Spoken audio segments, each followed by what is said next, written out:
Hello, everyone. We're going to kick it off in just a few more minutes here, just to wait till everybody is able to get in case we have any stragglers.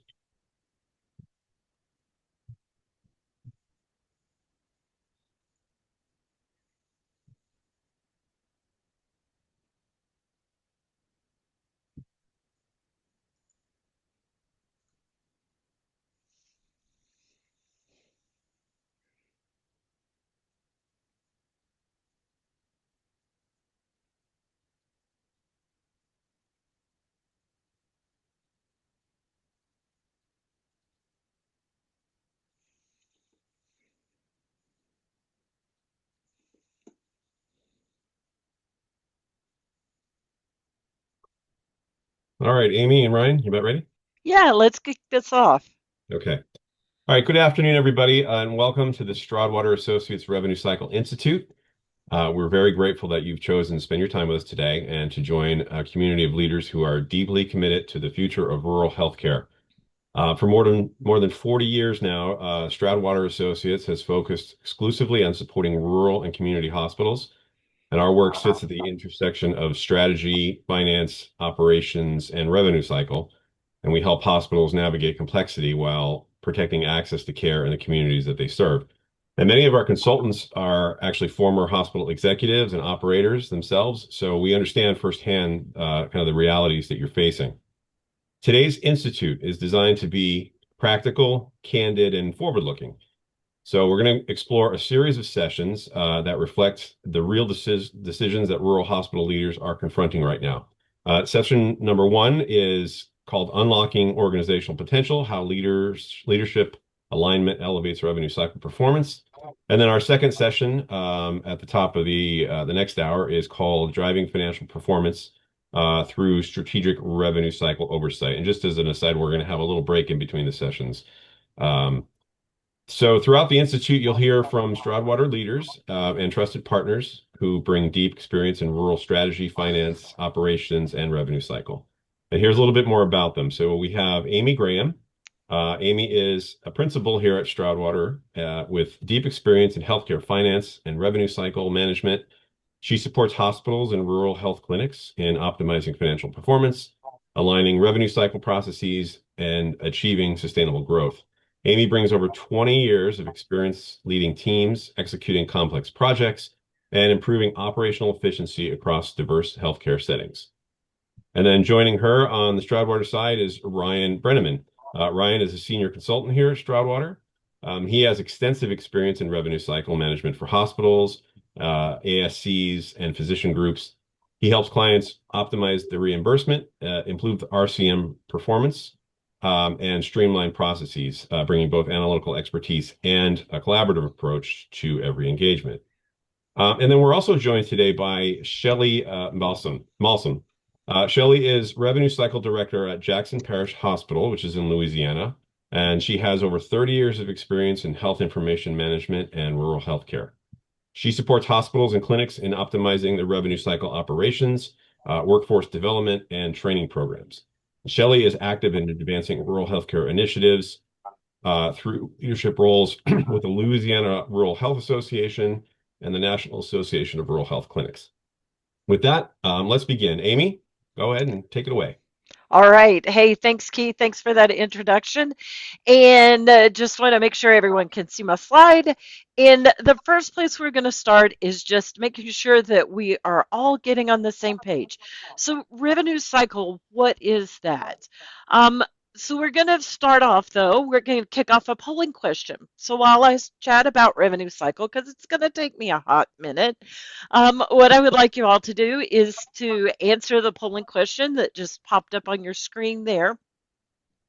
We're going to share the results and things like that. But thinking about revenue cycle, when people talk about it, maybe at your facility, they may call it billing or coding, or, just go talk to those people in collections, they'll deal with it. But it's much more robust than that. When thinking about activities like contract negotiation, provider credentialing, when you think about services that you want to perform and provide at your facility, the first question I normally ask is, how are we going to get paid? What does that look like? I don't know about you, but I like my paycheck. And so when thinking about your facility, what does that look like?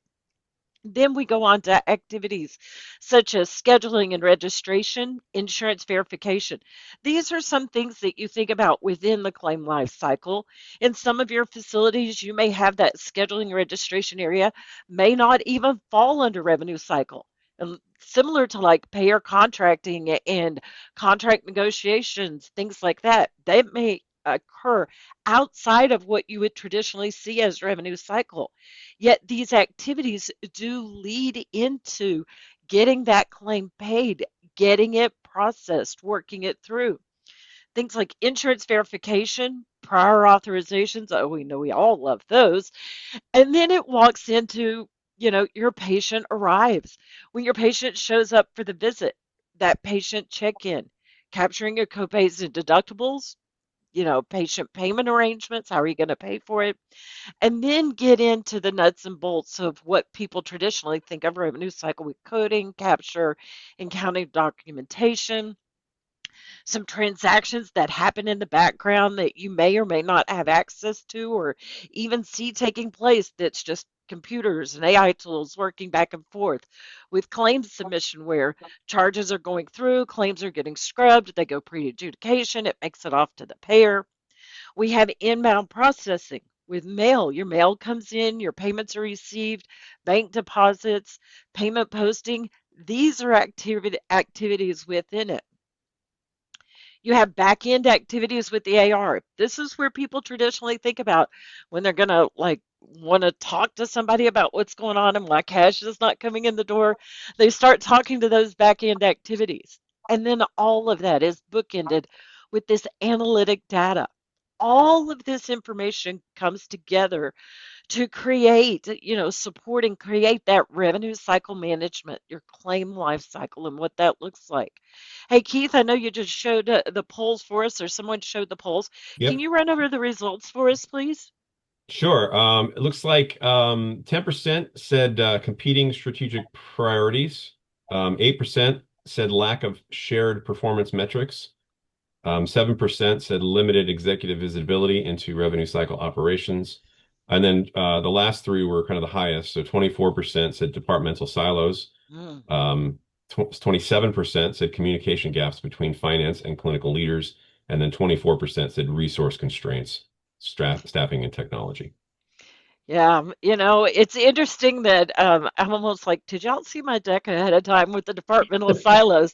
Because this is the next slide in this whole discussion. And Ryan, you want to chat with us about this, about how traditional processes work with the revenue cycle? Yeah, thanks, Amy.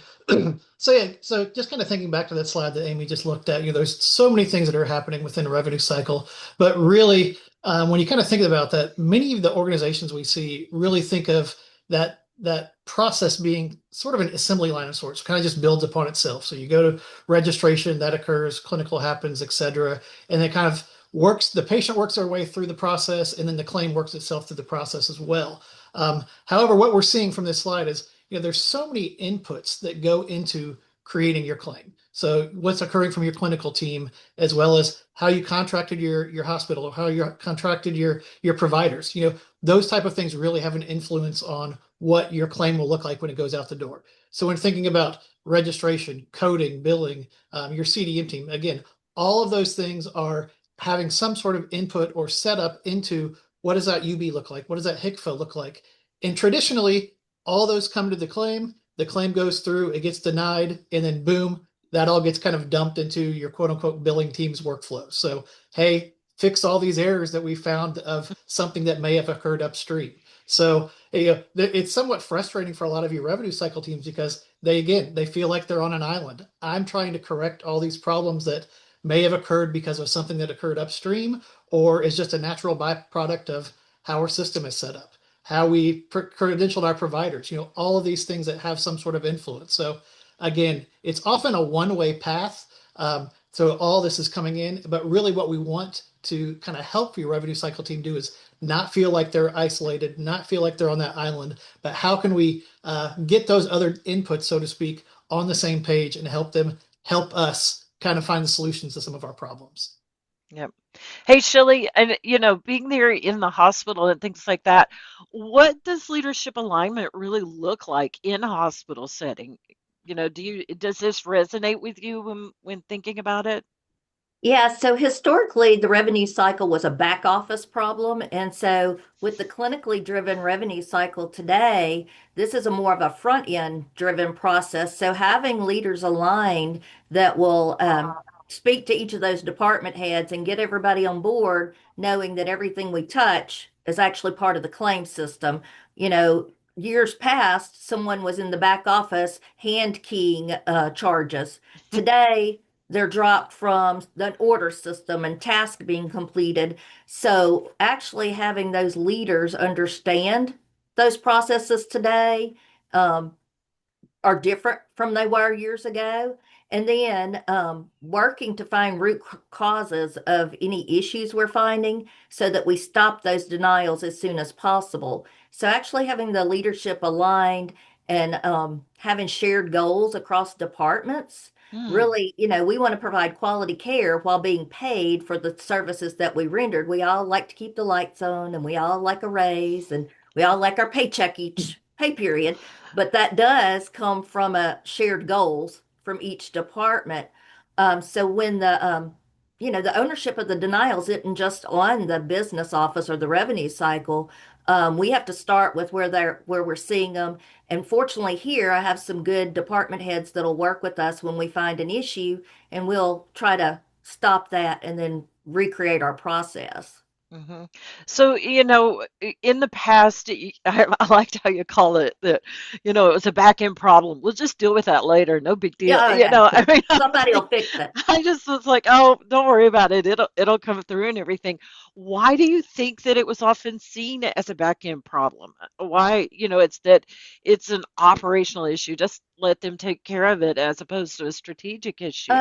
I just think that, like the clinical teams in schools aren't, no, I'm from an HIM background. So I think that nursing or different other departments, they focus on taking care of the patient and no hmm one interacts with them or explains to them actually how we get paid. And so they don't realize a lot of times when they're clicking that button, I'm completing my task. Well, actually, you're completing more than the task. You're dropping a CPT code onto a claim, and if you didn't click the right order or the right task, you've now charged the patient with the wrong item. Or, we have charge reconciliation daily from each department. Of course, there are some that do better than others. And, if you don't reconcile those charges daily, it's going to go through. So that's a compliance issue. When I'm charging 50 units of xylocaine, it was only supposed to be one. The back end never sees it. Mm. In the old world, maybe we printed the 1500s and the UBs and we mailed them, and maybe somebody hand printed those on theirs back in the day. But today it's all computer driven. If an edit doesn't catch it, then it goes out to the payer, and now we have a compliance issue, and we have so training those clinical staff members on the front end about how actually charging and billing works definitely stops some of this denial issues. Yeah, That. Amy, Oh, go ahead, Ryan. and I would say the other thing is for the non-revenue cycle folk, I think there's this common misconception maybe from the clinical side is I've done this work, I'm going to get paid for it. That Mm. there's so much complexity now, and you see a lot of denials from the from payers now that if you're not coming from that world, not daily in it, you should say, well, I did this service and it was necessary in my mind as a doctor. They're going to pay me. There's what's the problem? I just say I did it and that's it. There's Yeah. so much more to it, clearly, as revenue cycle folks would tell you, that yes, we have to get those clinical that team involved and help them understand, the nuances in getting paid from some of these payers and some of these things that we're doing. I Yeah. know a misconception I heard actually this week. I know I was telling you guys about being in the hospital here with a family member. One of the nurses told me that, oh, we get paid for everything because we're rural. I was like, well, that would be nice, but who told you that? Let me give you a new how this really works. A And we new talked about medical necessity and completion of charges and appropriate diagnosis is being documented for the test so that we do get paid. But I thought that was an interesting misconception from someone in the clinical staff was telling other clinical staff members this, and I was like, I wish we got paid for everything we did just because we were rural, but that is not how it works. So It's that percent of charges. Well, we get paid percent of charges, not understanding allowable how, charges. or how it loops back to the cost report and that cost report effect. It's, well, we get paid, and it's like, but there still has to be a basis there, and like you say, allowable costs that are associated with it. Well, if you don't collect all your charges on the front end, they're not going to your cost report. So if you're not checking your charges, you're not actually getting paid for what you did because you didn't collect the charge. It didn't go to the insurance company. So therefore, it's not allowable on your cost report. Hmm. So you've got to have the charges going out to the insurance companies to get back from your PS&Rs to claim on your cost reports. So yes, you did it, but if you didn't charge for it and it didn't go out on a claim, then it didn't happen. Right, right, right.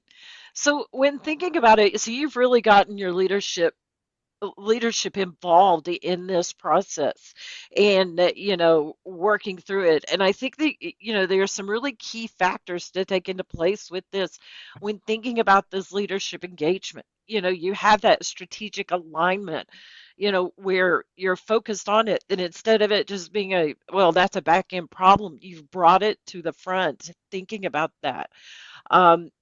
Looking at your resource allocation where you've got leaders who are effectively distributing the resources to support it. Staff empowerment where you're involving the leaders to cultivate a culture of accountability and encouraging the staff through training and investment opportunities.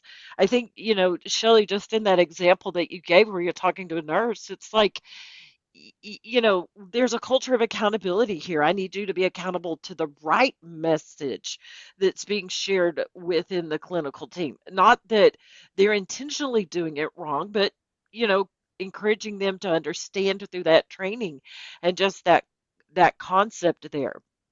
You've got the data-driven decisions where you're using analytics to identify revenue loss, enabling timely adjustments, billing and contract negotiation, really taking that data and moving it up in that process to have the conversations to say, here's where we are, this is where we want to be.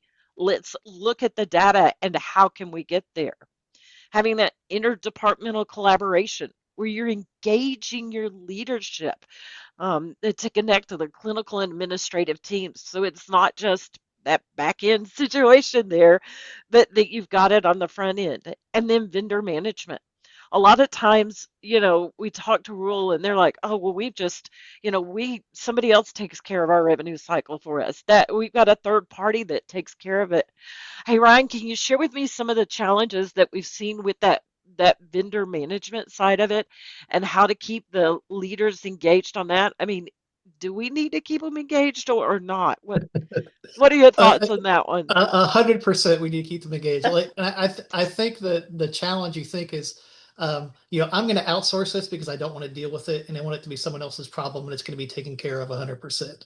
I will say that is never 100% the case. You still need to hold those vendors accountable. You need to look at those service level agreements and say, what are they expected to do on a monthly basis?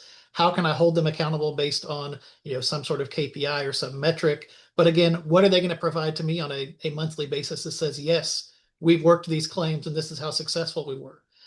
Really setting those expectations from a leadership perspective as these are the things that will be handled by this vendor. And these are the exceptions, so to speak, that can be sent back to us for further clarification or for guidance. If you're talking about from a denial management perspective, will you allow the vendor to make adjustments to all those claims? We're going to write them off ourselves, or do those need to come back for some sort of approval? So when thinking about things like that, how do you keep that oversight proper? You want to allow them to have that flexibility to do that work. But again, you need to keep your eyes on the prize and your eyes on what that vendor is doing. Because unfortunately, there's a lot of cases where they'll do the bare minimum if you're not keeping up with them and keeping them held accountable. Yeah. Yeah.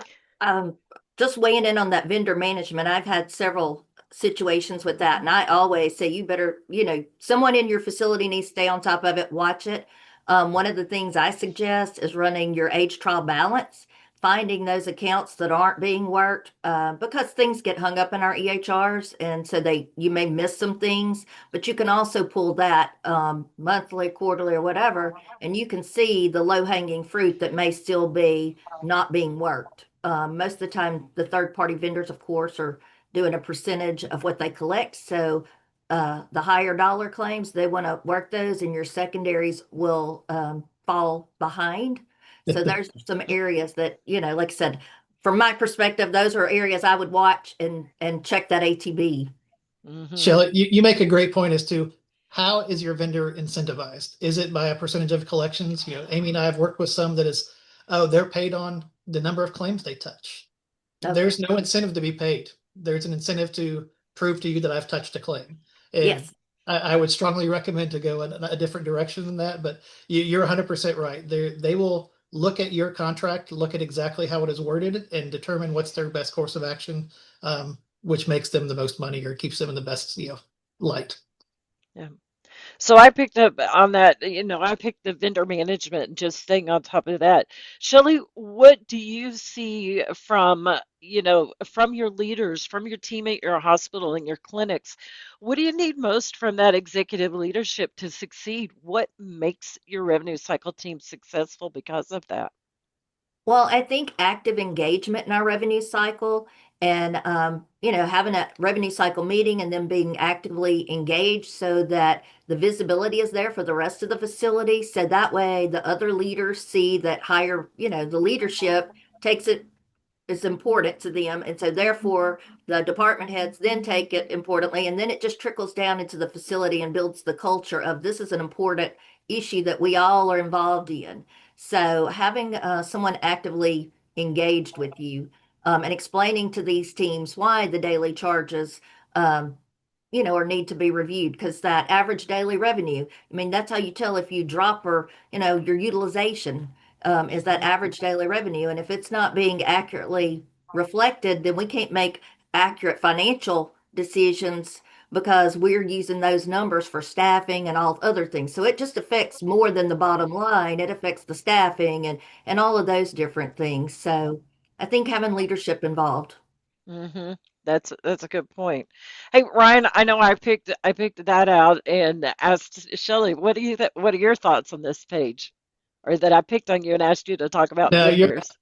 I always look at the data driven decisions. If you're going to especially go back to your leadership or a clinical person and leadership from that perspective and struggle with to say, hey, we're not getting paid on these claims or we have some issues here, you really need to have that black and white objective data to fall back on and say, this is what it's costing us. If you have extremely high amounts of unbilled, if I go to a physician and say, we've got a lot of unbilled, their likely first question is, well, what do you mean by how much?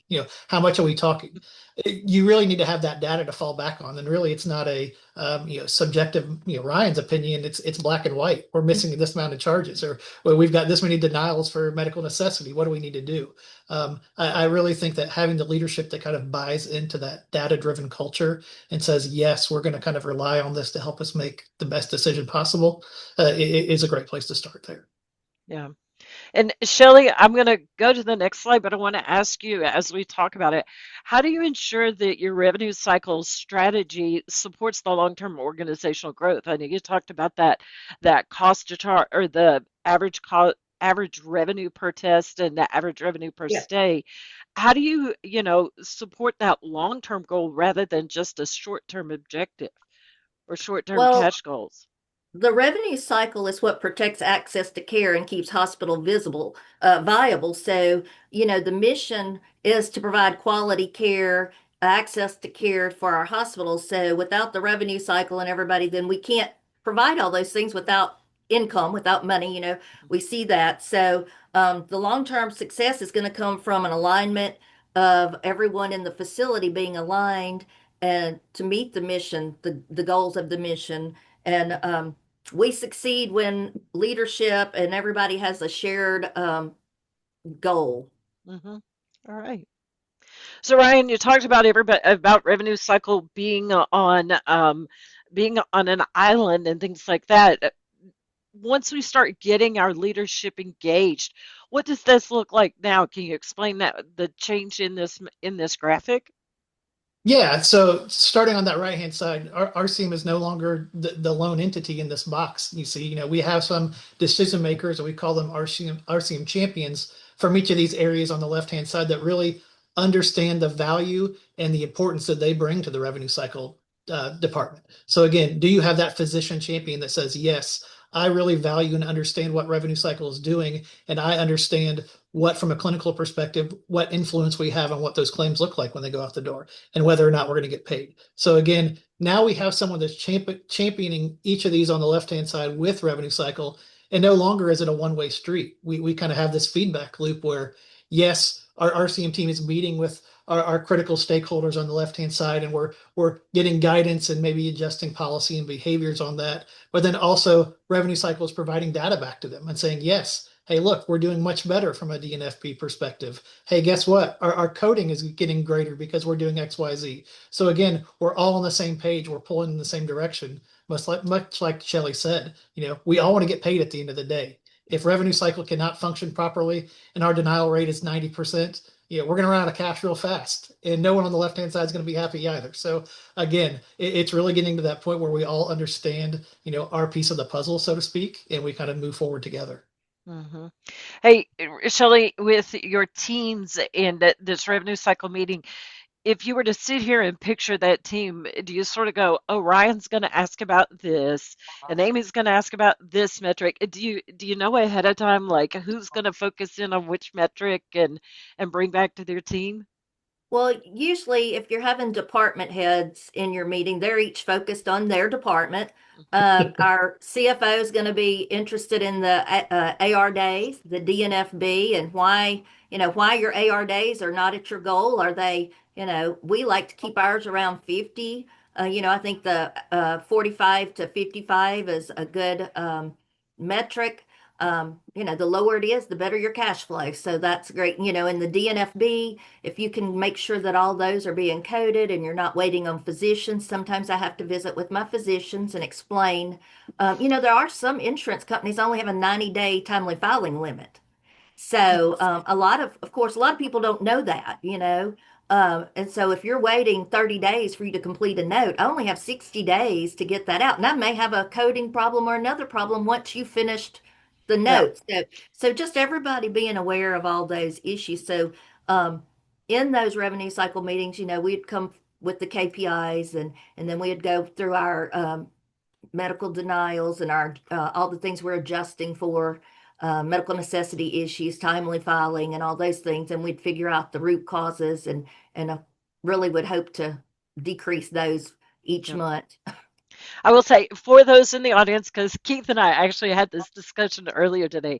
He's like, Amy, what's DNFB? In revenue cycle, we throw those four letters around, Not but final bill. it's that discharge, not final bill. And to take it even a further step back, what that means is that the patient has been seen, been treated, discharged to go to where, to their next place, to home or to another unit, things like that, but we've not dropped a final bill for it, meaning that there is zero opportunity to be paid because we've not told the person who's going to pay it that they have a bill. So it's discharged, not final bill. It also has a close friend to it, which would be a DNFC, which is discharged, not final coded. But we really focus on what has been billed because we've not even given our facility, our revenue cycle team, a chance to collect that cash yet. So, somebody may be like, "Where's the cash? Where's the cash?" And you're like, we haven't even sent the bill out the door because it's being held by someone else." So when you hear the three of us sort of automatically, drop into that's a key metric out there, that's one of the reasons why, because you've at least got to give your team a chance. and and if you don't have that metric addressed, there is no chance there. Yeah, So can that, I add oh, something oh, there? heck So yeah. in your electronic health systems, there should be an automatic date or a time period, like 3 days, 5 days, that the system will automatically hold your account Hmm. and then it should drop. But in 3 days, I think is the is what everybody wants to go for 3 days after discharge to get it out the door. So it's always nice to make sure everybody is aware. We have 3 days or 5 days or whatever that bill hold is for you to take care of all your documentation, check your charges, and do anything to it. So that's part of that discharge, not final bill number. It's built into your electronic systems also. And that's a great point that for some of the hospitals, you may want to go back and look at it because I remember back in the day that it'd be like 14 days. We're going to Right. hold those claims for 2 weeks. And it's like, in this day and age where we're trying to keep the lights on and the doors open and we're looking at how many days cash on hand that our facility has, knowing the fact that you've held it for 14 days, that's one thing. And then when thinking about Medicare, traditional Medicare will pay you within 15 days of receiving, well, they adjudicate the claim and in a good situation would pay you within 15 days of when they receive it. So, just really managing those days and understanding what that means in that revenue cycle process. But you know, it comes back to this chart that we're, or, this graphic we're looking at that just shows this is a continual process, having that communication that, the teams on the left-hand side are sharing with revenue cycle. They're providing feedback in the trends. And rather than it just going to live and dump off and fall off the edge of the earth, this one is that continual process of looking at it. So with this, we've got our polling question number 2. So, well, Keith, and team, thanks for kicking that off. So the first thing we want to ask is, with for you all, which revenue cycle metric generates the most discussion or disagreement at your executive table? I think I like the fact that there's disagreement there.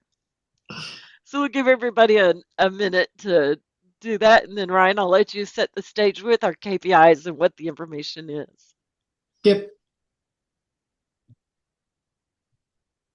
While you guys are answering the second question there, we do have, if you have any other questions, we're going to have a Q&A session at the end here. So feel free to put them in the chat, or there's a Q&A box also in Zoom. I think it's under the More tab on the bottom. And we'll answer those at the end.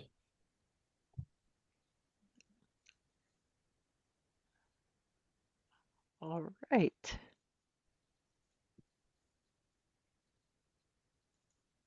So it looks like it's about slowed down here. Keith, what do our results show for us? Sure. So 41% said days in AR. Okay. 26% said cash collections and our net revenue. 21% said denials rate.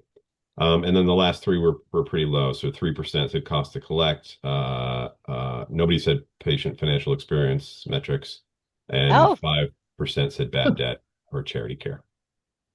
that's interesting. All right. So Ryan, talk Yes. to us about a KPI dashboard and why our days are so important, or why it Yeah. seems to cause a lot of the conversation. Yeah, I would start with that. Why is it? I think that's kind of the number one go-to. If you didn't have anything else, what's your days in AR? Are we at 30? Are we at 180? I think that's a good, at least first blush as to how are we doing. And maybe that might be the reason why that's kind of the top of mind for folks there. But yeah, what we're seeing here is, this is basically an example of just a basic KPI dashboard. This one just comes straight out of Excel, so nothing too super fancy. But it does kind of hit on, I'd say, the top things that we're looking at from a KPI perspective on what we want to look for. Number one, we kind of have each of our KPIs there on that left-hand column. We're looking at a cash goal, total point of service cash collections, et cetera.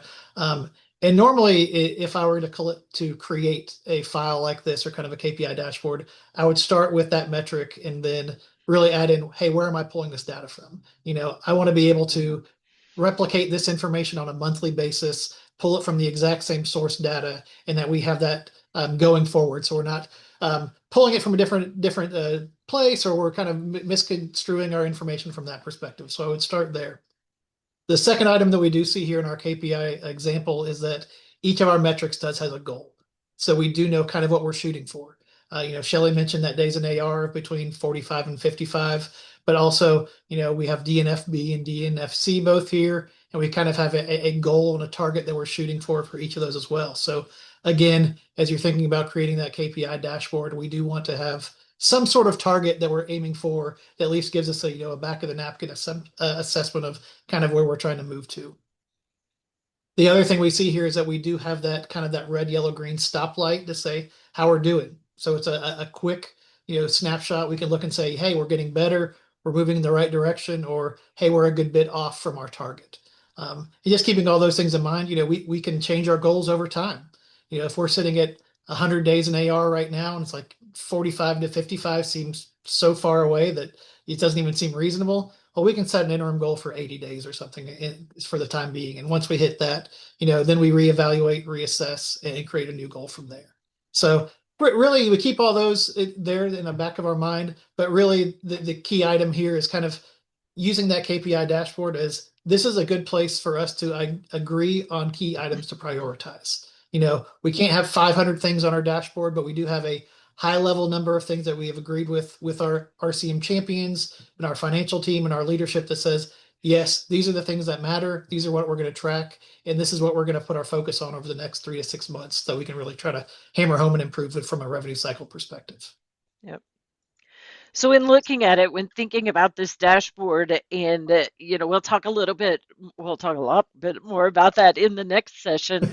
But when looking at the executive level engagement, you've got this, you have your meetings, and Shelley, you chatted about your meetings and the process and things like that. How do you over how do you avoid overwhelming, your executives with too many metrics while still ensuring transparency that they see the information, you're showing them the good and the bad. Do you have any strategies for how you're working with your teams and having those meetings? Well, first, we don't want to make our dashboard too large. Like you said, you can't do everything. You can't just have your plate overflowing. So you got to narrow your focus down, 5 to 7 metrics that everybody's agreed on. AR days, net collection rates, average daily revenue. Those are some of the things we focus on. Um, so, if it doesn't help drive leadership decisions, it probably Mm, shouldn't be on your dashboard. So, because that's what they're interested in is, like I said, things that'll help them make financial decisions. And so they're not interested in how to fix the eligibility on the front end most of the time. That would be something that's going to be we're going to focus on in my office. So things like that. And then they want to know about, they don't need to review like the denials by payers sometimes because they're not going to focus on that either. That's more of our department, but give them high level things that help them make decisions. And that's how we keep from overwhelming them. I just wrote that down. If it doesn't help them drive financial decisions, drive decisions for their department, I think that's a great point you bring up in that if you want them to be engaged in your meeting, you've got to help them, you got to make it matter to them. Help them, it's like, well, what's in it for me? We got to come into these meetings understanding that we need something from them, but they're not going to want to help us if there's nothing in it for them. How do you use, you've got this HIM background and working in HIM. How do you use this data to foster this accountability without creating that culture of blame to help them understand that there's something in it for them too? How do you do that? Well, instead of focusing on who failed and where, how did you do that wrong? We talk about where the breakdowns happen, workflows, not people, but something in our system that needs to be fixed. Maybe we have to do a re-education, but maybe it was a breakdown on our educational team when we were training. So try not to point blame on one individual or an individual department, but trying to focus on those workflows. So, giving data and not focusing on individuals and being cautious when we do collect data and maybe not posting it up in the nurse's station or, with the doctor's. I mean, sometimes that works. I mean, I'll be honest, I have had to go to mid staffs before and say, okay, I've begged a provider to complete charts. We just aren't getting anywhere with this. So we started, reporting it to medical staff, everybody that had charts outstanding. Well, that kind of got everybody's attention, but after we'd begged and pleaded and done everything else, we're like, I don't know what else to do. Now it's going to be embarrass you in front of your peers. You know, that did work, but not exactly what we wanted to do. But sometimes you have to do what you got to do. I don't know. Well, Uh, it's funny, Ryan and I are both laughing because I'm thinking, been there, done that. Yeah. And I think you've probably got a lot of people on the line who are like, yeah, I tried that one and that back, just Yeah, I you mean, if got to they do don't what you got like to it, it's do. not pretty. You probably are going to get fussed at. Um, but when you got 50 outstanding charts at $1,000 a piece, you know, do you get fussed at or do you get money to give everybody a paycheck and keep the lights on? So you got to weigh those, Hmm. what is it? Weigh your battles there, pick your battles. Yeah, Yeah. but again, you're coming back to using the data. It's like you show up and you go, you got 100 accounts here at 50,000 apiece. That's money to our bottom line. That impacts all of us. And, just working through that, Yeah, really. I've had providers fighting over, or let's say fighting, disagreeing over who should complete a discharge summary. And I've had to talk to each one of them. I said, I doesn't bother me which one of you does it, but it's $80,000. So who wants to go to the board meeting and tell them you guys couldn't decide on who to do the discharge summary and it cost us $80,000? If that's in your ballpark, it's out of mine. You guys Yeah. choose. One of you can do that. But I will be reporting it. But I will be documenting that I had two providers that could not agree and it cost us $80,000. But now you guys do what you want. And so one of them finally said, I'll do it. Thank you so much. I really appreciate you. Um, let's move to the next issue. But Yep, working through that. So, really it comes up to creating this multidisciplinary approach. That's what we've been discussing this whole time, just about it's not just revenue cycle. It's not that back end to quote, it's not that back end problem, but it does involve all of these areas and all of this information. Um, how do you communicate this information to them, Shelley? What communication structure do you use? A dashboard, cross-functional meetings? What do you find is the most effective? I think, threatening to well, take them to the board.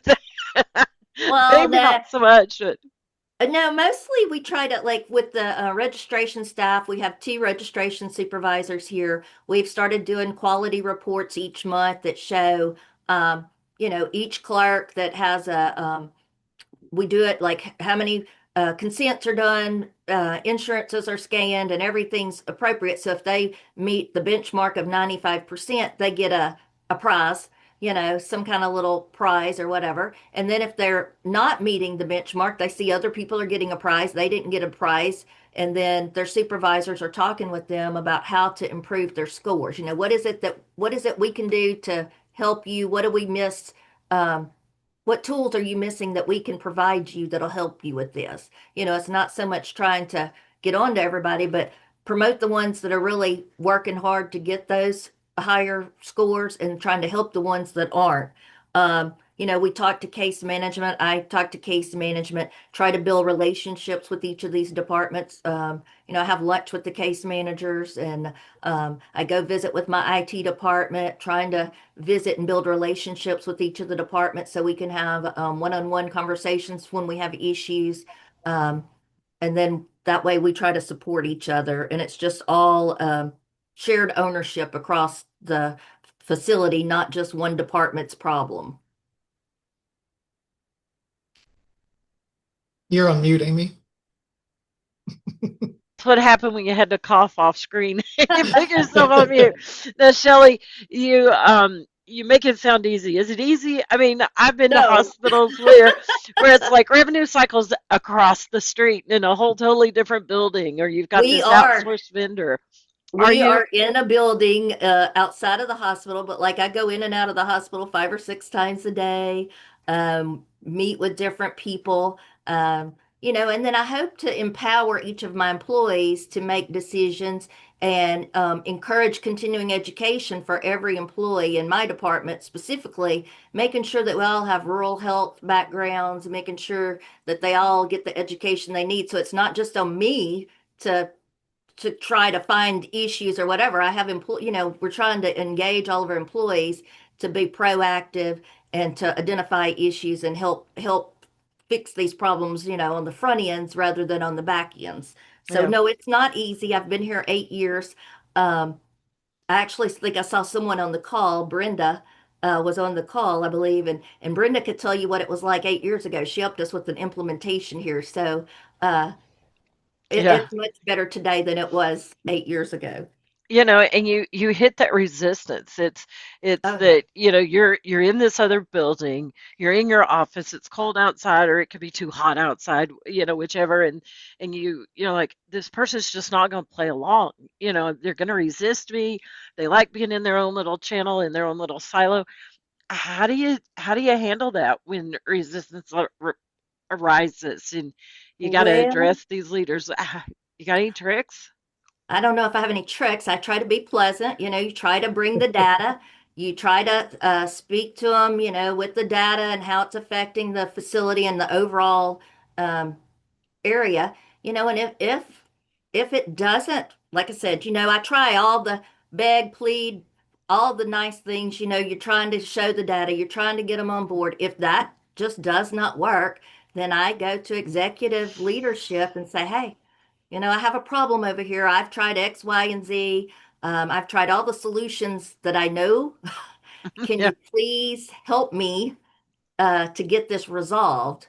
And most of the time, though, all the department heads, when I speak with the department heads and I show the data, I really don't have to go to executive team very much. The department heads understand, and I believe, like I said, after 8 years, we've developed a rapport, and they understand what I'm trying to accomplish. I understand what they're trying to accomplish. And at the end of the day, we're all on the same team, rowing the same boat, and we all need to be going the same direction because our goals are to provide great quality patient care, to get paid for what we did at the end of the day, and just have a great place to work and a great place for patients to come.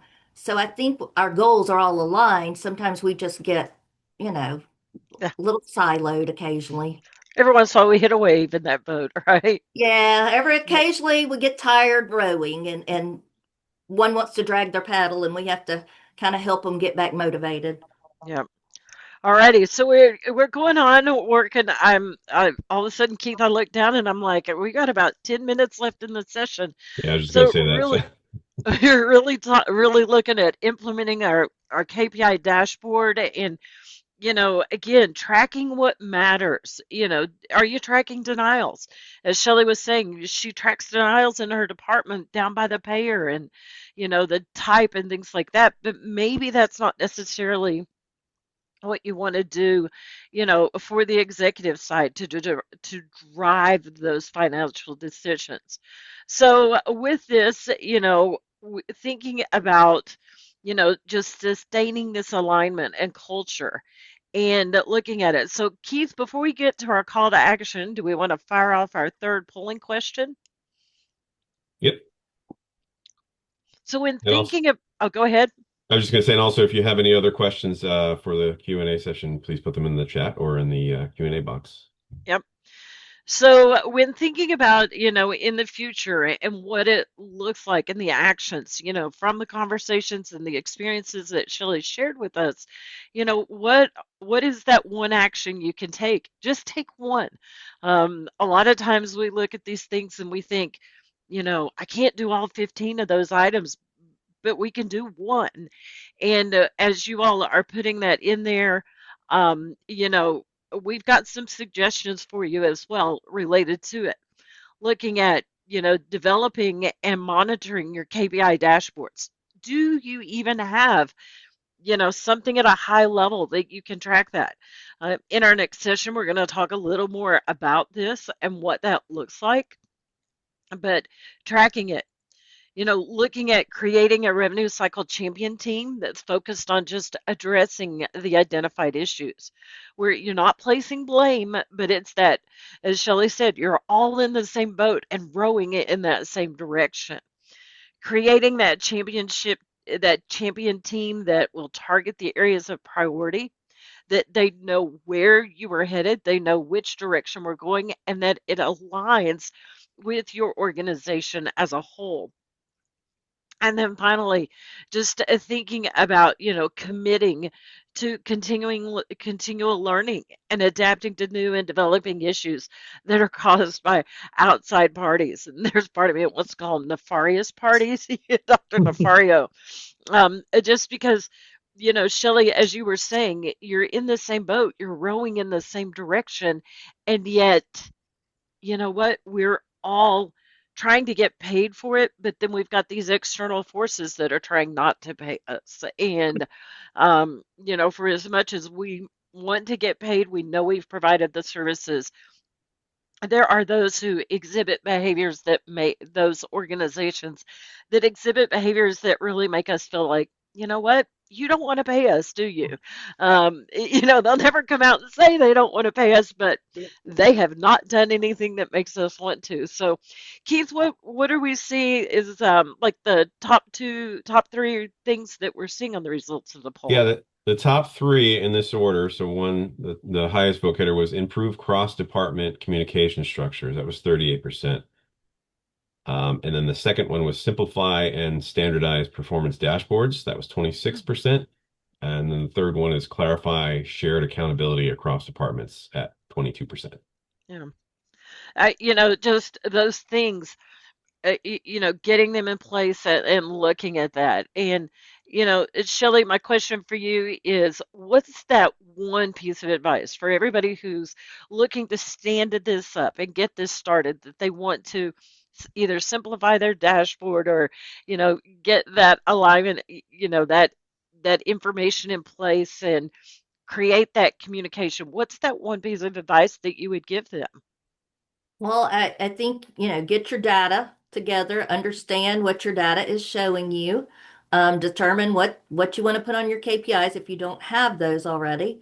And then if you're going to a department head, have your data, look at ways to not assign blame, but a ways to communicate where we're talking about, if you're dealing with a clinical team, how's this relevant to patient care? Instead of Hmm. talking about, hey, this is just $50,000, like maybe I did with the doctor at that time, but just say, hey, we're not being able to get the patient's bill, out or whatever. Make it more about the patient care for the clinical team than about the money, because that's what they're interested in most of the time.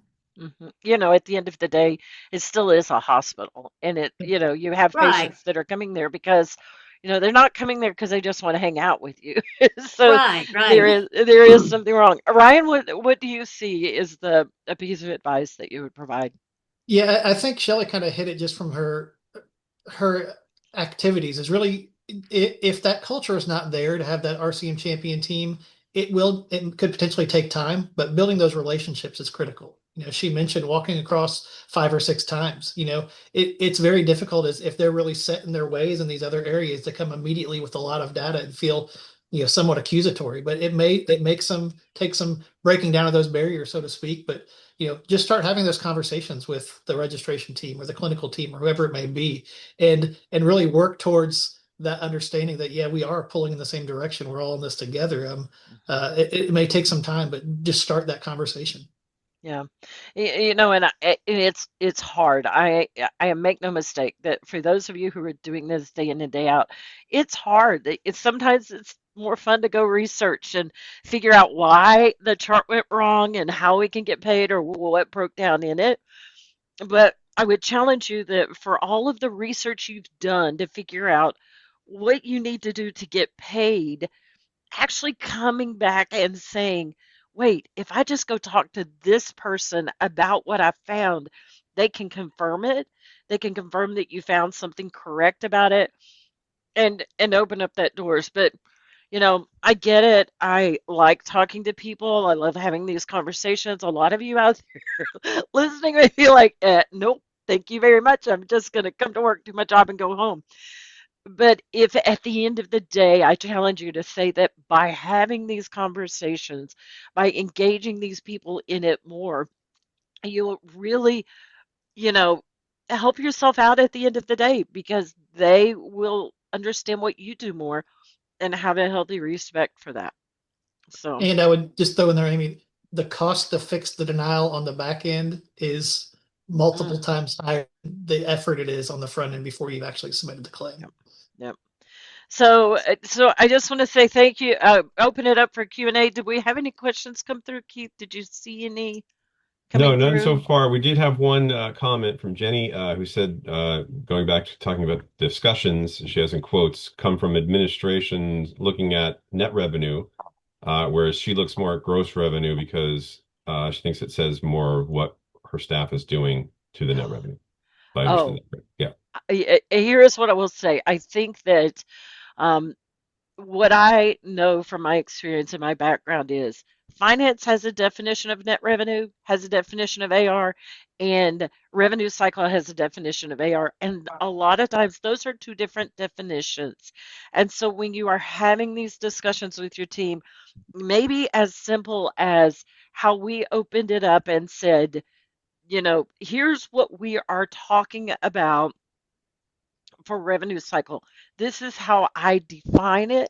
Then by having that definition of revenue cycle, you have a definition with your administrative team, with your cross-functional team that just says, here's how we do this. And and this is how we define it. Another question, Amy, how do you coach the reporting and analysis team to generate more actionable reporting? That's a great question. And for whoever submitted that, can you hold that question till the next session? It's like a preview into the next session because we're really going to talk to our team, to our friends Marilyn and Kristen, about how they stood it up and how they pulled that information. So, hey, thanks for looking ahead to see what the next session is.